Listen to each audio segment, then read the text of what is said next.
हम आपसे इस्लामी सवाल करना चाहते हैं, क्या इजाज़त है? जी, चलिए, बड़ी अच्छी बात है। अच्छा बताइए, मदरसे में पढ़ती हैं? जी। अच्छा, क्या पढ़ती हैं? मदरसे में कौन-कौन सी किताबें पढ़ती हैं? तालीमुल इस्लाम, उर्दू ज़ुबान त उर्दू ज़ुबान और दीनी तालीम का रिसाला और कुरान शरीफ और अच्छा, अच्छा। माशाअल्लाह, माशाअल्लाह, ये बहुत अच्छी-अच्छी किताब आपने बताई। अच्छा, ये बताइए कि वज़ू में कितने फ़र्ज़ हैं? 4। कौन-कौन से हैं?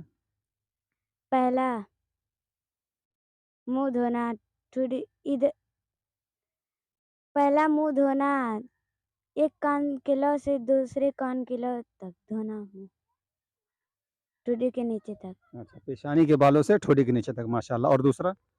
दूसरा केहनियों समेत दोनों हाथ धोना। तीसरा चौथा सर का मसाह करना।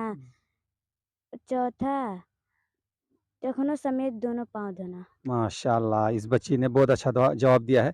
देखिए, इस्लामी तालीम हासिल करने से ये फ़ायदा होते हैं, जो हमारी ख़ास जो चीज़ें होती हैं, जैसे वज़ू हो गया, वज़ू के फ़राइज़, गुस्ल के फ़राइज़, और इसी तरीके से दुआएँ हुई, जो ख़ास जो चीज़ें, सारी चीज़ें नहीं भी याद कर सकता आदमी, लेकिन मख़सूस जो चीज़ें होती हैं, वो याद कर लेता है, इस्लामी तालीम हासिल करने से।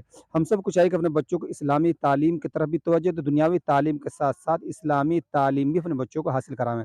दोस्तों, ये वीडियो कैसी लगी हो? अच्छी लगी तो हमें कमेंट में लिख कर के ज़रूर बताइएगा। जज़ाकल्लाह खैर।